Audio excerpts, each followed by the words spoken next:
기도합시다. 주님 아버지 하나님, 우리가 모두 주 앞에 나왔나이다. 주님, 우리에게 찾아오신 줄 믿고 감사합니다. 이 시간 친히 말씀하시옵소서. 우리가 듣겠나이다. 마음의 문을 열고 하늘의 신령한 당신의 말씀을 통해서 우리 자신과 또 우리의 삶 전체를 살펴보고 새롭게 우리가 도전받고 우리 인생의 운명을 바꿔나가는 귀한 삶이 될 수 있도록 역사해 주시옵소서. 예수님의 이름으로 기도하옵나이다. 아멘.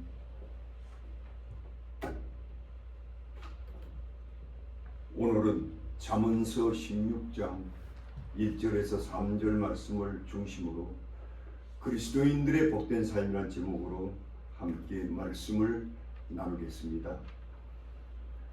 이 말씀을 상고하기 전에 제가 여러분께 이런 질문의 말씀을 드림으로 오늘 말씀의 문을 열고자 합니다.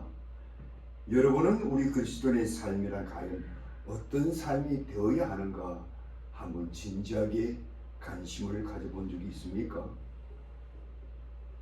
오늘날처럼 치열한 삶의 현장에서도 우리가 살아남고 정말 누구보다도 믿음 생활을 잘 감당할 수 있는 삶이란 어떤 삶입니까? 여기에 대해 진심한 관심을 가져본 적이 있는가 이렇게 묻고 있는 것이었습니다. 오늘 현대인들의 삶의 패턴을 보면 크게 두 가지 면에서 흘러가는 모습을 보게 됩니다. 그 첫째는 성공지상주의 삶입니다. 둘째로 가치 중심의 삶입니다. 성공지상주의 삶이란 것은 다른 것이 아니라 문자 그대로 자기가 설정해 놓은 삶의 목표를 향해 수단 방법을 가리지 않고 나아가는 삶이라 볼 수가 있습니다. 그러나 이러한 성공지상주의 삶은 그 지향하는 바가 아무리 긍정적일지라도 그 목표를 이루어가는 과정에서 수많은 탄심과 도덕적 불이함의 유혹 때문에 자신은 물론 타인에게도 수많은 고통을 안겨주는 것이 또한 사실입니다. 그러나 어떤 이는 가치 중심의 삶을 살기도 합니다. 가치 중심의 삶이란 무엇입니까?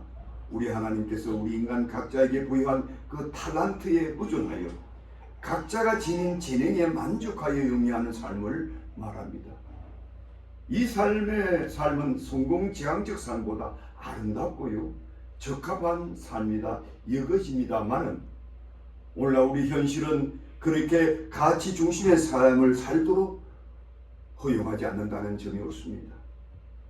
오늘날 우리 인간의 삶은 너무나 치열한 경쟁 한복판에 내몰려 살기 때문에 또 그 배후에는 소위 탐욕의 영인 사탄이 역사함으로 말미암아 이처럼 가치 중심의 삶으로 살기에는 턱없이 부족함을 느껴서 수많은 사람들이 자기 인생의 가치 중심의 삶을 포기하고 너나 나나 할 것 없이 성공지상주의적인 삶을 뛰어들다가 상처받고 패배하는 인생을 저는 너무나 많이 보았습니다. 그렇다면 우리 그리스도인들은 어떤 삶을 살아야 될까요? 어떻게 살아야 이 헛된 성공지상주의적 삶을 매몰되지 않고 승리하는 삶을 살 수 있을까요? 한마디로 표현해서 하나님이 주신 분복대로 살아가는 삶이 없습니다. 자, 하나님께서 우리에게 주신 분복이 무엇이겠습니까? 우리 하나님은 우리 각자에게 주신 하늘의 신령한 복이 있습니다. 그리고 우리 각자의 삶의 현장에서 성실히 노력만 하면 얼마든지 행복하고 풍족하게 살 수 있는 길을 열어주셨음을 성경은 약속해 놨습니다. 에베소서 1장 3절에 보면 찬송하리로다 하나님 곧 우리 주 예수 그리스도의 아버지께서 그리스도 안에서 하늘에 속한 신령한 복으로 우리에게 복 주시되라고 하고 있습니다. 여기 복을 주었다는 것은 문법상 가위형으로 되어 있는데 그 뜻은 하나님께서 여러분과 저에게 세상과 달리 이미 신령한 하나님의 복을 주셨다는 거예요. 우리는 그저 그 복을 마음껏 누리며 살면 되지 다른 것에 신경 쓰지 말라는 거예요.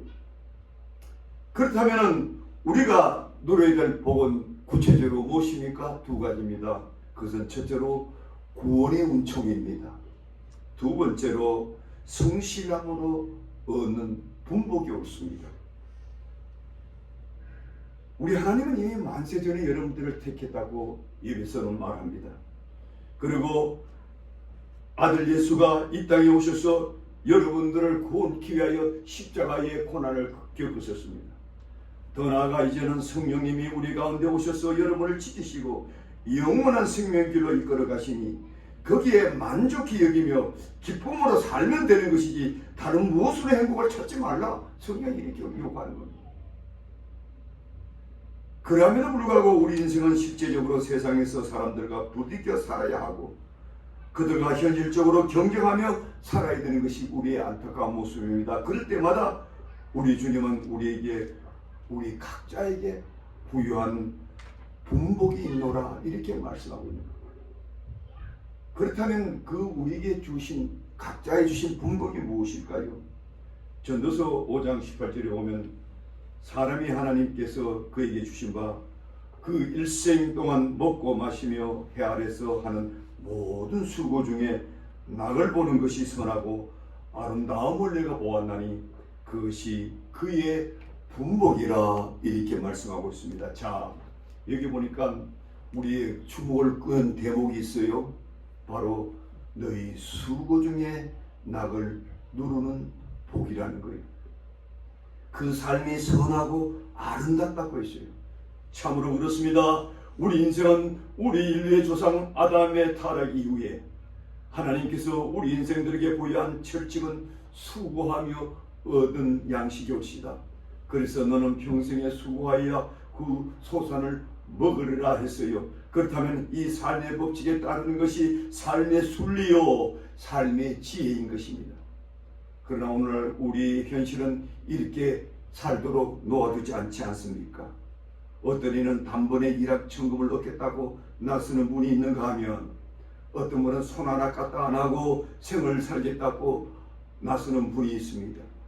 어떤 분은 남을 속에서라도 자신의 영달만 골멸하는 분위기가 있는가 하면 어떤 분은 이 무서운 세상을 이겨내지 못해 아예 삶의 열정을 포기하고 그냥 아주 쭉 쳐져서 막가는 인생을 사는 분도 있어요. 그러나 하나님의 명하신 그리스도의 삶은 무엇입니까? 나물로 수고하며 살라는 거예요. 그렇게 살 때 하나님께서는 그 삶의 아름다움을 보시고 우리에게 큰 축복으로 채워주신다 이 말씀. 우리의 성경을 정확하게 이해하고 정확하게 여러분들이 나아가면 그 복이 여러분들에게 임함을 믿으시기를 주의 이름으로 축복드립니다. 그래서 우리는 여러분에게 말씀드리고 하는 것은 이러한 삶을 살기 위해서 날마다 삶 속에 우리가 무엇에 기울이고 살아야 되는가 세 가지 면에서 오늘 여러분에게 말씀드리고 싶습니다.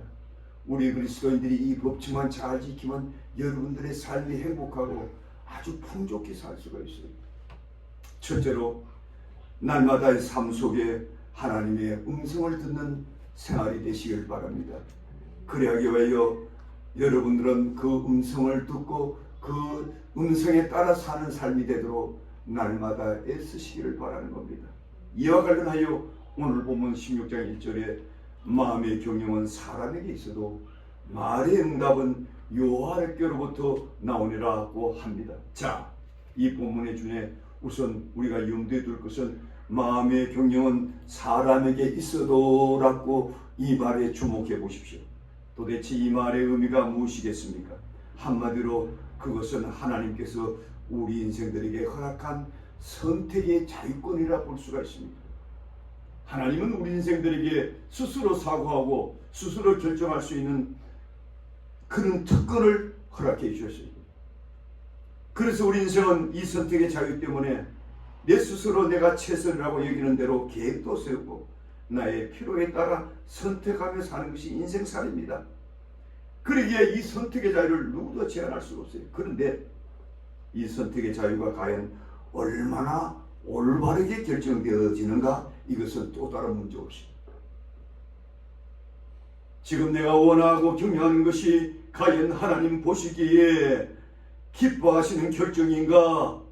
내가 스스로 내려쓴 이 결정이 과연 형통해질 수 있는가? 이것은 또 다른 문제라 이 말씀이었습니다.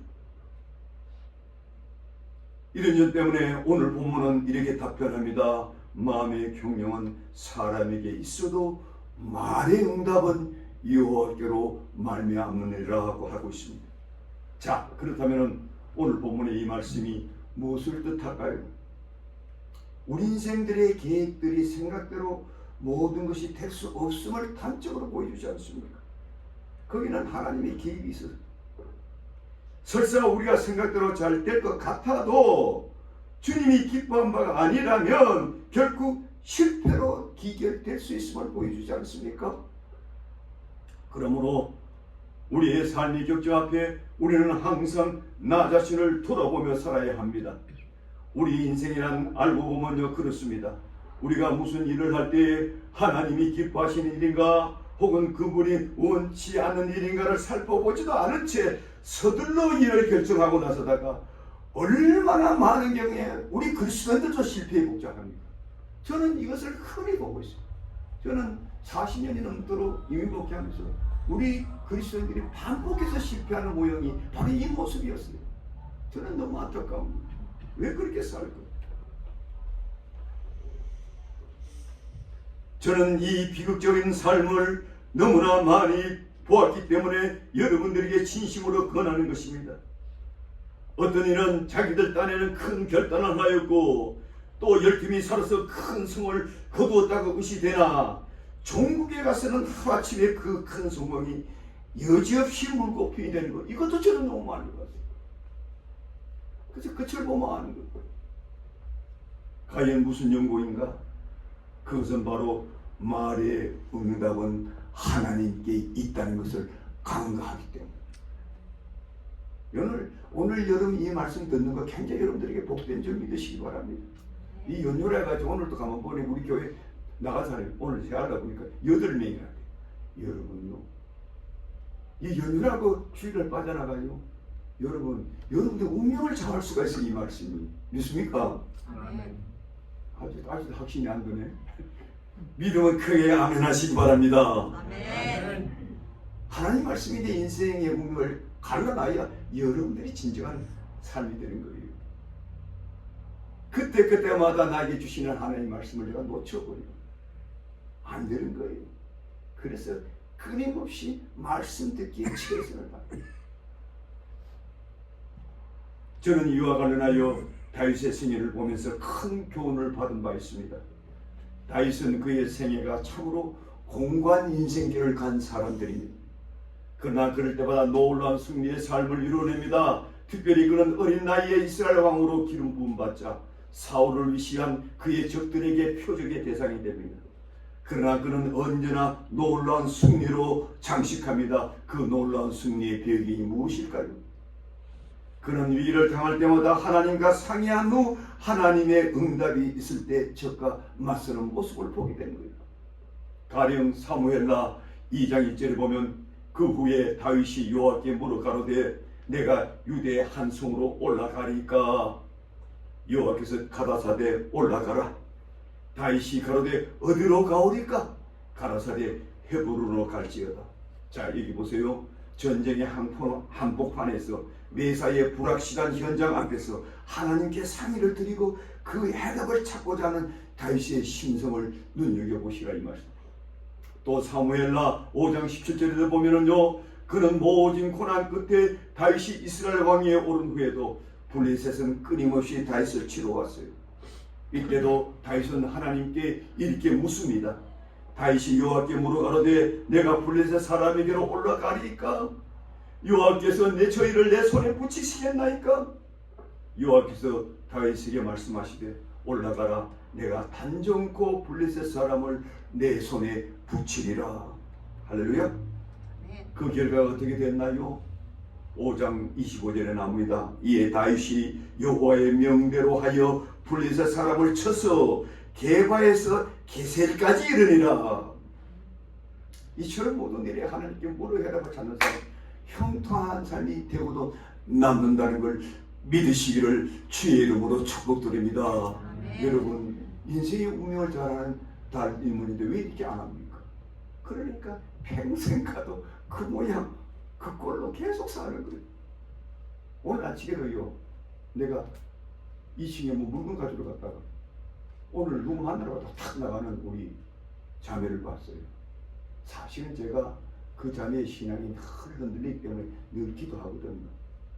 그런데요, 제가 이런 거는 잘 표현을 안 하는데 벌써 하나님께서 다 보여주더라고요.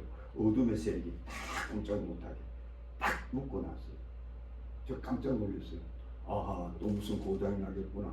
그런데 딱 올라가는데 탁 나가. 내가 그 자리에서 도끼로 찍듯이 당신 60평생 항상 이래 살면 당신 망한다, 망가진다. 지금 얼마 안 남았다 당신 인생. 근데 목사님 죄송해요.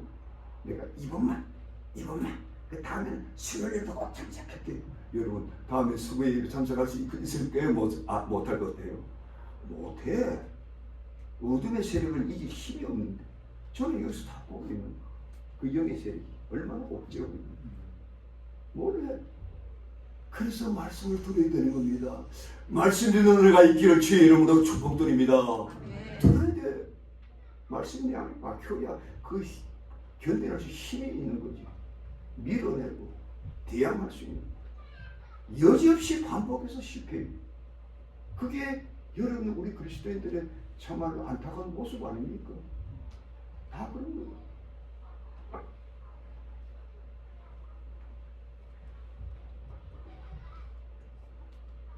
그렇다면 우리가 이러한 피치 못할 원인을 어디서 찾아야 할까요? 어디서 찾아야 할까요? 무엇보다 우리는, 인간은 누구나 다 탐심에 이끌려 살기 때문에 그러합니다. 인간의 탐심은 우리의 영혼을 어둡게 만들고 그릇된 길을 가게 만든다는 것. 바로 오늘 우리가 잘 아는 롯이란 인물이 그렇게 살았습니다. 창세기 13장에 보면 아브람과 롯이 가나안 땅에 살 때 그 땅이 비주고 와서 함께 살 수 없게 되자 아브람은 롯에게 서로 헤어질 것을 의논합니다. 네가 좌하면 내가 우하고 네가 우하면 내가 좌하리라. 결정권을 롯에게 줬어요. 근데 롯에가 그 창세기 13장 10절에 보면 막 쳐다보는 거예요.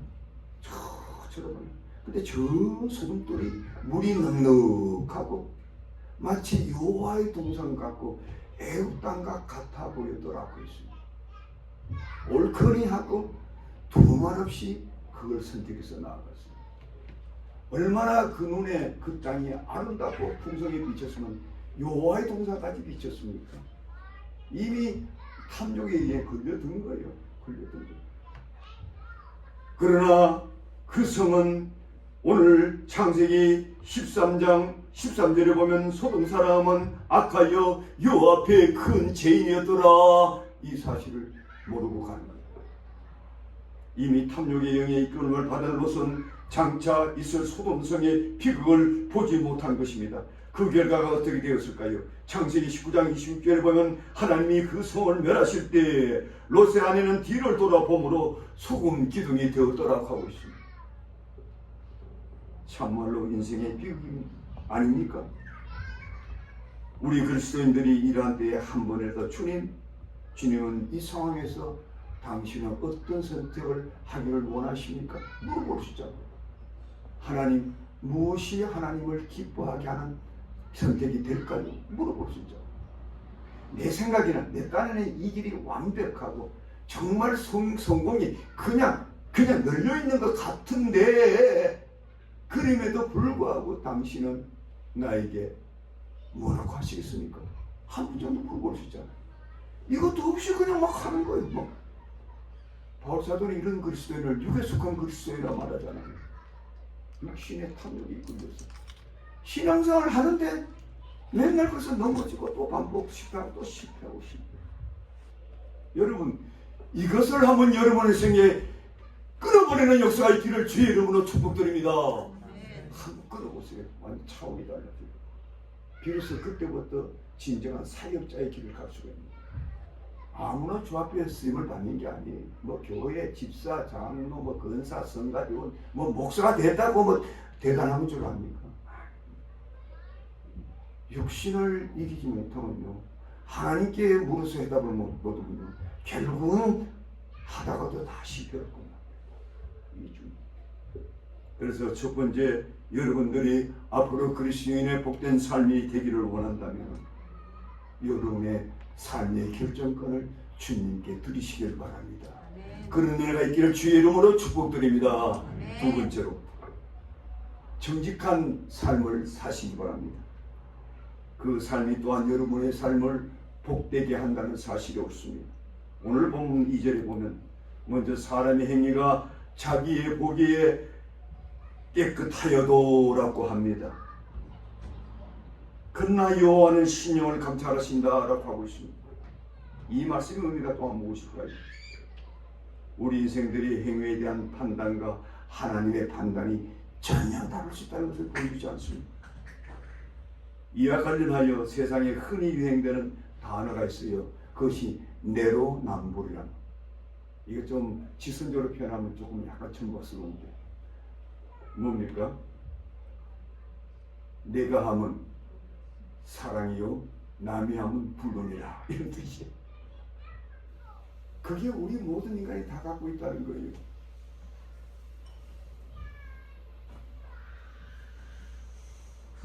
예수님도 이 사실을 잘 아시기에 우리에게 이렇게 말씀하지 않습니까? 어찌하여 형제의 눈 속에 티는 보고 내 눈 속에 있는 들보는 깨닫지 못하느냐. 정확한 표현이죠. 그러나 우리는 여전히 나를 보는 눈은 그처럼 간대할 수가 없고요, 남을 보는 눈은 왜 그렇게 냉혹한지 몰라요. 그렇다면 이런 심리가 어디서 왔을까요? 우리 인생의 부패한 심리에서 왔는 거예요. 예레미야 17장 9절에 보면 만물보다 거짓되고 심히 부패한 것이 마음이라고 했습니다. 인간의 마음이 이처럼 부패했다는 말씀은 그만큼 인생이 정직하지 못하던 뜻이기도 합니다. 우리가 흔히 세상에서 저 사람은 정직한 사람이야, 저 사람은 법이 없어도 살아, 그런 분도 있습니다만, 그러나 그러한 사람도 실제로 알고 보면 정직하지 못한 부분이 있어요. 그 스스로만 숨기고 있는 어두운 심성이 있어요. 이사를 속설있게 아시는 하나님 앞에 비친 우리의 인생의 모습이 어떠합니까? 얼마나 주님 앞에 눈초리 보일까요? 그러니 잘 될 리가 없죠. 그렇다면 우리 인생들이 이처럼 정직하지 못한 삶을 왜 살게 될까요? 그것은 하나님의 말씀을 불순종해서 그렇습니다. 사람은요, 하나님과 그의 말씀을 떠나면요, 그때부터 탐심에 이끌려가게 되어 있어요. 심하면 아주 이기적인 인간이 되어버립니다. 그런 인생을 우리는 사울 왕에게 보이지 않습니까? 사무엘상 15장 3절에 보면 사무엘은 사울에게 이런 하나님의 말씀을 전해줍니다.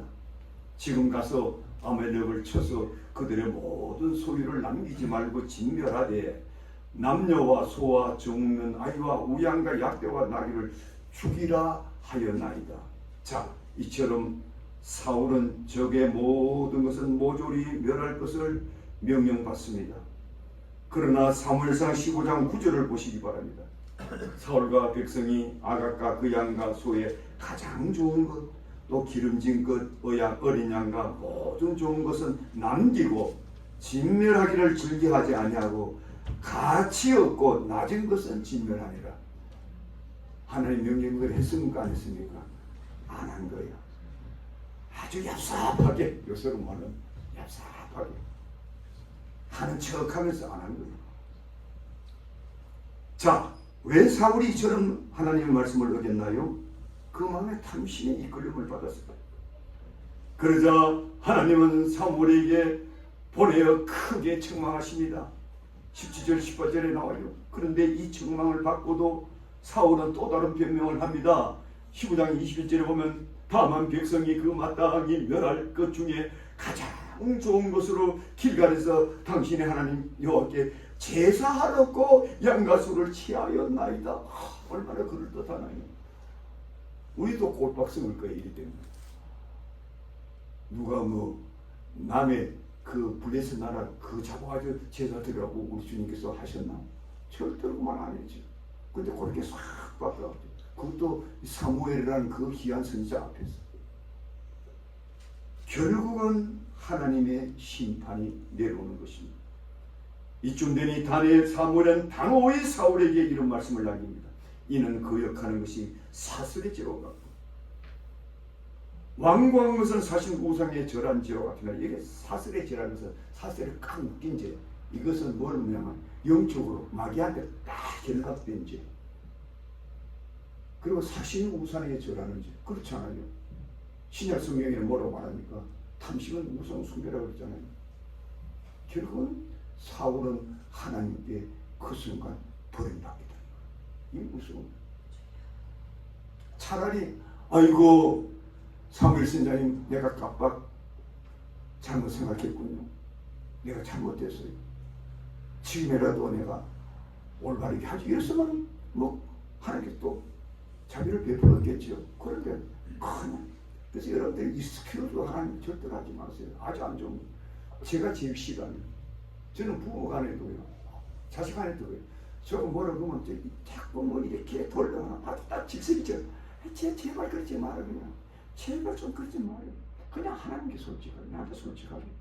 뭐 그러면 너무 좋은데 왜 자꾸 이래서 말을 돌리는 그거 아주 안 좋은 겁니다.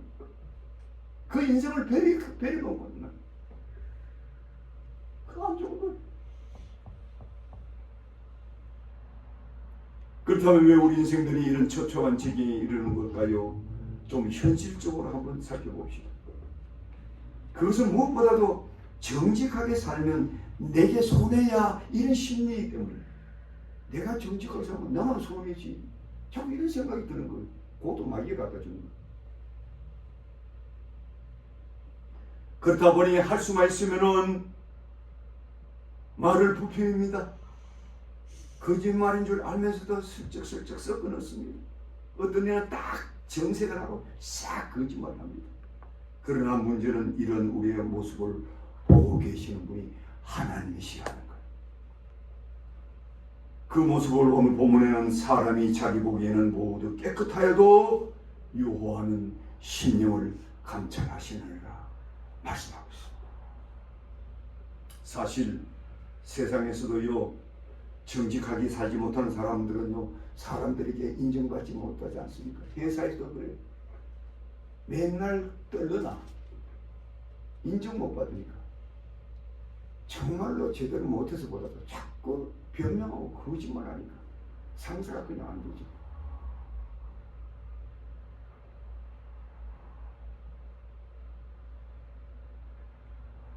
그 거짓말이 반복해서 들통이 나면요 세상 사람도 아주 고개를 돌리잖아요. 아, 저 사람 상대도 하지 마. 다음에 이 인사이동할 때 이 친구를 빼버려요. 뭐 세상이 그러잖아요. 그래서요 미국이요 제일 무서운 게 뭔지 아닙니까? 신용사회라는 거예요. 신용을 잃으면 안 돼. 그래서 여러분들 동관계도 깨끗해야 돼. 뭐 약속했으면 반드시 지켜야 돼. 변명하지 말아요. 뭐 어떻게 해서 또 이렇게 됐습니다. 이러지 말아요. 그게 습관이 붙으면요 그런 인생이 되어버려요. 사람들이 안 믿어버려요. 세상도 그런데 하물며 우리 하나님이시겠습니까? 우리 하나님. 문제는 이렇게 사는 사람들은 잠시 형통할 수 있어도 결국은 하나님으로부터 버림받게 되는 거예요. 그렇다면 어떤 삶을 우리가 살아야 정직한 삶이 될까요? 그래서 무엇보다도 하나님의 말씀을 자주 우리가 말씀으로 자주 자신을 비춰보아야 합니다.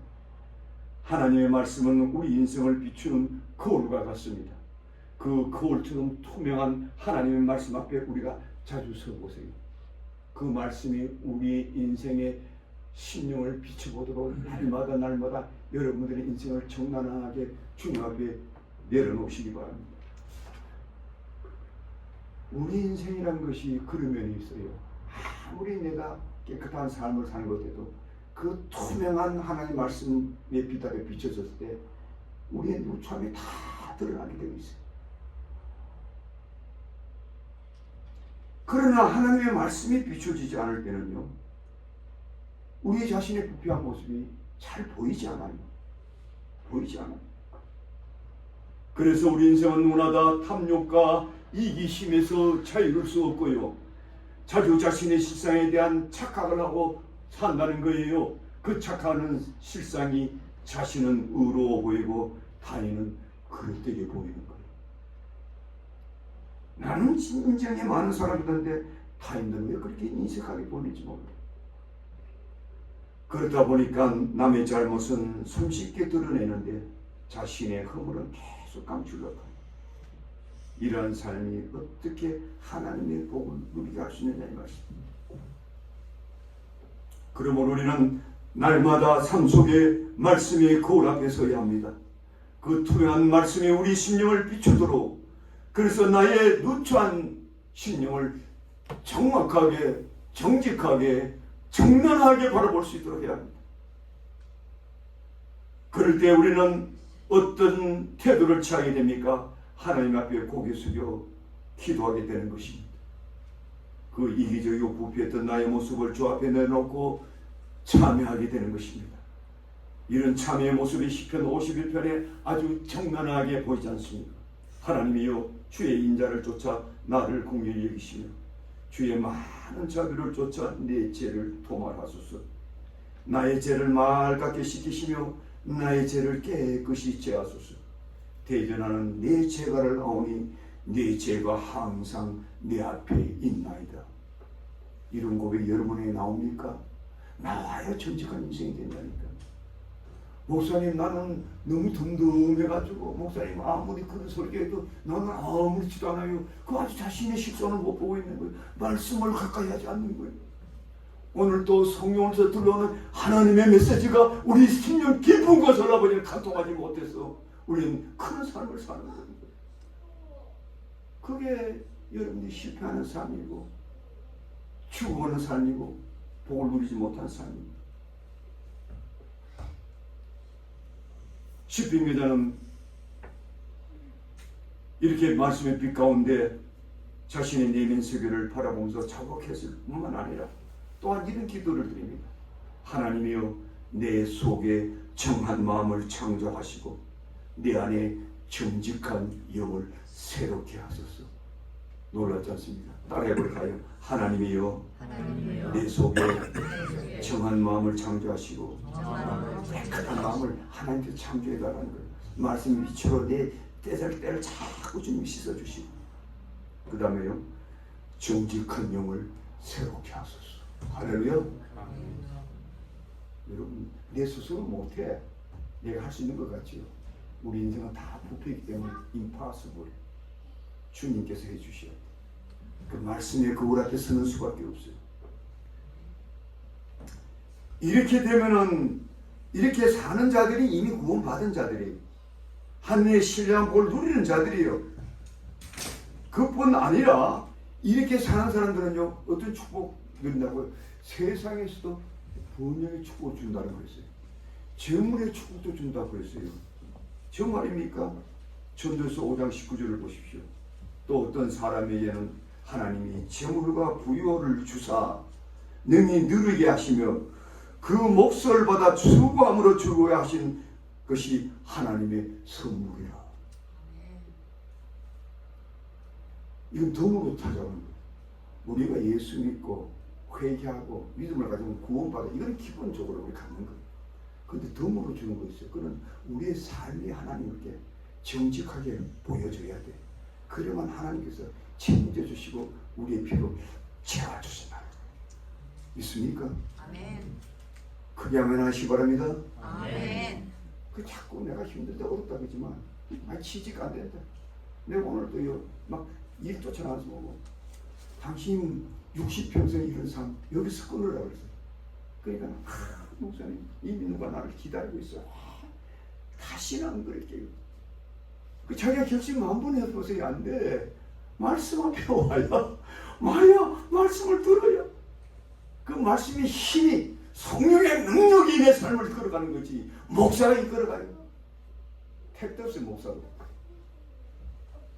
택도 없어요.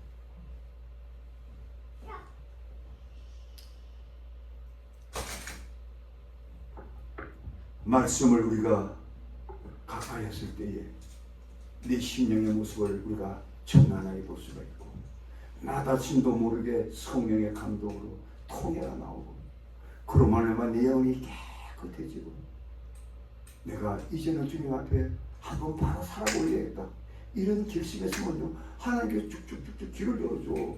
안 되던 직장도 되게 해. 왜 그런 비밀을 모르나 이거예요. 돌았으면 내 식으로 살아보라. 돌았으면 그래도 내가 한 푼 더 벌어야 되지 하면서 주일날 막 교회 뛰쳐나가고, 또 우리 페이퍼 준다 그럴 때 뛰쳐나가고 뭐 이러는 거예요. 그거요 계속 마귀한테 코 끼어다니는 거예요. 탐욕의 영에. 탐욕의 영에 코 끼어다니는 거예요. 그거요. 그거 평생 그렇게 알아요. 그렇게 살아요. 그거 얼마나 불행한지 몰라요. 정직하게 살아요. 하나님은 너 그렇게 안 살아도 내가 너 복을 준다 했어. 그럼 그 믿고 해야지. 마지막으로 한 가지만 더 하고 말씀을 맺겠습니다. 세 번째로, 하나님께 그의 삶을 의탁하고 사는 자가 복을 누립니다. 저는 이 세상에서 복을 누리고 성공하는 사람들을 제가 많이 보았습니다. 그들은 남다른 품성을 지닌 자들이, 그 대표적인 몇 가지를 여러분께 소개합니다. 첫째는 뚜렷한 삶의 목표를 지니고 있는 분들이 잘돼요.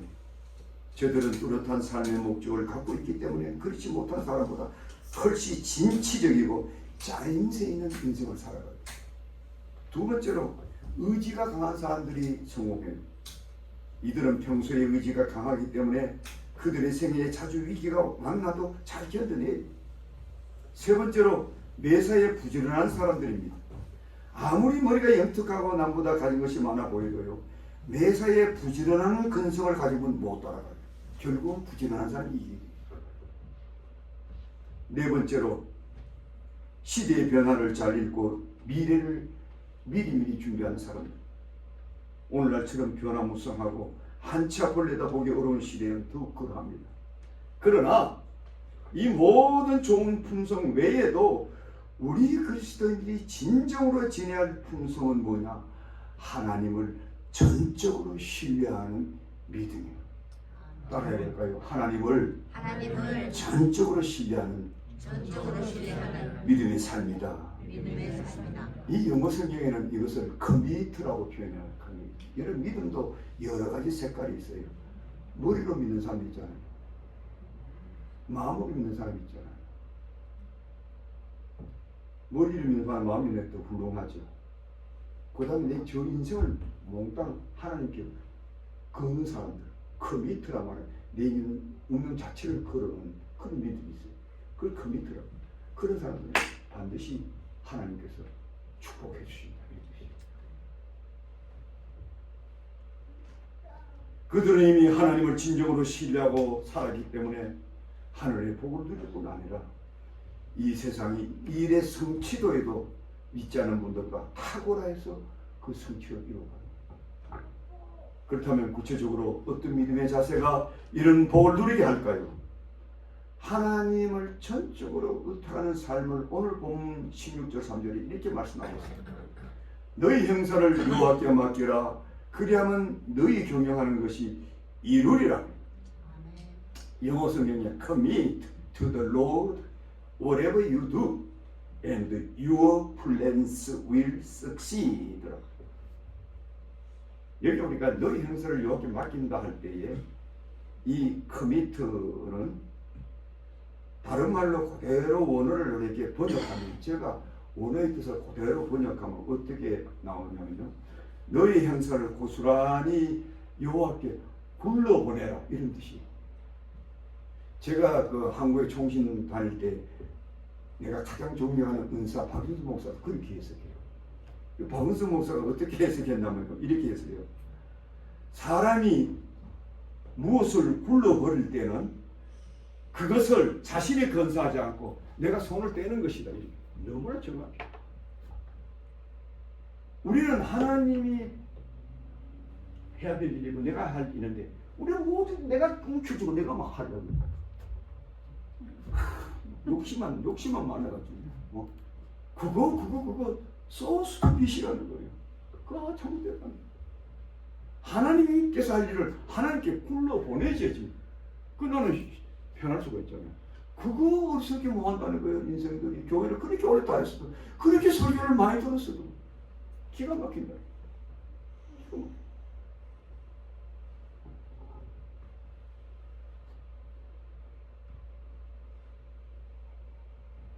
참으로 우리가 그렇다는 걸 인정해야 합니다. 사사건건 내가 하겠다고 덤벼들지 말고 주님이 간섭해 주도록 그분께 맡겨보라는. 그렇다면 제가 여러분에게 이런 질문을 한번 다시금 드려보겠습니다. 여러분은 여러분의 삶의 무거운 짐들을 어떻게 다루고 계신가요? 여러분은 여러분이 지금 겪고 있는 무거운 짐들을 얼마만큼 주님께 굴러보냈다고 여기시는지. 우리 인생은 누구나 다 삶의 무거운 짐을 껴안고 삽니다. 지금 내가 겪고 있는 삶의 무게가 너무 버거워서, 또 앞으로 내가 짊어져갈 미래일 너무 무겁다는 걸 압니다. 그래서 이것 때문에 한 방울도 내딛지 못하는 분이 커다래요. 어떤 이는 무슨 고민거리가 하나 생기면 그것을 온종일 고민하다가 아무것도 이루어놓지 못해 넉넉고 사는 분도 있어요. 그러나 우리 그리스도인들은 그렇게 살아서는 아니 되지 않습니까? 우리 각자가 지고 있는 삶의 무게가 아무리 버겁다는데 그 짐들을 어떤 경우에도 내 스스로 할 수 없다고 인지한다 할지라도 우리에게는 그 무거운 짐을 굴러보낼 대상이 있다는 거 얼마나 놀랐어. 나는 놀라워. 저는 이래서 40년 긴 세월 이민 목회 감당해 온 겁니다. 여러분 40년 이민 목회 감당하면서요, 한교회 섬기는 거 쉽지 않아요. 몰라서 그렇지. 얼마나 반복해서 어려운 일이 생기는지. 어떤 허리가 부러질 것 같아요. 그래서 저는 그럴 때마다 강단에 가가지고 주님께 굴러보내는, 주님, 이건 당신이 책임져야 될 문제 아니시겠습니까? 저는 못 집니다. 그렇게 간절히 기도하고 나서는 금방 마음이 가벼워지더라. 이거 휘바람이 나오구나. 이걸 내가 바보처럼 내가 짊어지려고. 이런 거 주님께 사실 일입니다.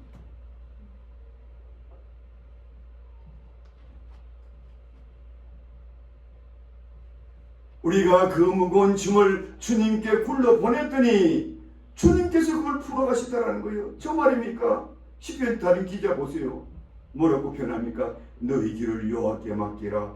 저를 의지하면 저가 이루시고. 할렐루야. 내가 이루어가는 게 아니야. 그분이 굴러 보내면 주님이 이루어가시네. 어이쿠야. 할렐루야. 제가 이 이야기를 여러분께 자주 드렸죠. 저는 너무 감격스러운 일이 있어가지고 여러분들 한 7년 전에 제가 교회에 갑자기 큰 업무를 당해요. 교인들이 30명 남아요. 그 한 7, 80명 되던데. 그래서 얼마나 급했으면 산속에 가서 별도 기도했겠어요. 너무 급해가지고. 그 내려와가지고 뭐 한두 달도 안 돼가지고 이 공부를 그냥 뚝 주시더라고요. 주님께서. 아이고, 그 몇 달 동안 주님께서 일을 하고 있었어요. 나는 그냥 속이 뒤집어지니까 주님 죽겠습니다. 기도만 했는데 제가 한 일이 없는 거예요. 저는 그때부터요, 저 목회가 굉장히 쉬워졌어요. 큰 무거운 짐으로 목회를 했는데, 이것은 주님께서 져야 될 짐이구나. 그러면 그냥 가벼워져. 찬송이 나오고 휘바람이 나오고 다 때가 되면 주님께서 하시리라. 그렇다면 이런 축복을 누가 누릴 수 있습니까? 그 이유는 단 하나입니다. 우리 하나님의 자녀인 영광이기 때문에. 여러분과 나는 주님께서, 우리 하나님께서 자기의 아들의 핏값을 지어하고 그래서 아들 산 자들인데 너무 귀한 존재죠. 그 때문에 하나님께서 우리가 짊어지지 못할 것을 책임진다는 거예요. 그래서 베드로 사도로가 우리에게 이렇게 격려하지 않습니까? 그러므로 너희 염려를 다 주께 맡기라. 다 주께 맡기라. 이는 저가 너희를 권고하시니라. Cast all your anxiety on him, because he cares for you라고. 여기에 cast all your anxiety, cast라 말했노. roll over, 던져버려라. 동일한 말씀이 같은 뜻이야. 그래서 하나님께 잘 굴려드리는 사람들이 성공하고 복을 누려요. 그래서 제가 이제 마지막으로 여러분에게 이런 질문을 던지면서 말씀을 마무리하고자 합니다. 여러분은 여러분의 남은 인생 어떻게 관리해 나가시겠습니까? 혹 아직까지 내 인생의 무거운 짐들을 하나님께 홀로 보내지 못하고 사시는 분은 없는지요? 그러나 여러분의 삶의 무거운 짐을 주님 앞에 한번 내려놔 보세요. 그분이 내가 져야 할 짐을 그분이 지시고 가시기를 기뻐하시는 그런 분을 볼 수 있기를 바라는 거예요. 여러분, 세상에서도요, 무언 큰 일을 성취해 나가는 사람들은요, 의외로 아주 단순한 마인드를 갖고 있는 사람들. 그들은 무엇이고 복잡하게 생각하지 않아요. 불확실함에 대해서 거기에 자신을 거기에 마음을 두고 하지 않아요. 그냥 심플하게 살아요. 자기가 할 수 없는 일을 분명히 알고 있고 자기가 할 수 있는 걸 아는 분들이요, 세상에서 성공하는 사람들. 하물며 우리 그리스도인들은 더욱 그러하다. 우리는 내가 할 수 없는 무거운 것들, 염려스러운 것들은 주님 앞에 굴려버리고 우리 인생의 무게를 가볍고 단순하고 신바람 나고 활력이 넘치는 삶으로 만들어 나가게 돼. 그런 삶을 통해서 하나님이 여러분과 저를 축복해주는 모습을 보게 되고 또 그런 모습으로 이웃에게 그 하나님의 축복을 전달할 수 있는 메신저가 될 수 있음을 믿으시기를 주의 이름으로 축복드립니다. 기도합시다. 하나님 감사합니다. 오늘도 우리 인생에 우리 그리스도인의 진정한 삶이 무언가, 복된 삶이 무언가 말씀을 통해서 한번 우리 성도들과 상고해 보았습니다. 이 말씀이 그냥 듣는 대로 끝이지 않고 땅에 떨어지지 않도록 그 마음 깊은 곳에 뿌리박고 그 삶을 이끌어가고 그 삶의 노정기가 되고 내가 어떻게 살아온 인생의 운명도 바꿔줄 수 있는 귀한 말씀으로 자리 잡아 나 자신이 하나님 앞에 축복된 삶을 살 뿐 아니라 우리 이웃도 그런 모습으로 다가가서 그들에게도 하늘의 축복을 전달하는 귀한 삶이 될 수 있도록 우리 모든 성도들을 축복해 주옵소서. 이 자리에 같이 참여하지 못한 우리 믿음의 식구들도 같은 복을 내려주시고 다음 시간에는 모두 일제히 참여할 수 있도록 축복하여 주시옵소서. 예수님 이름으로 기도하옵나이다. 아멘.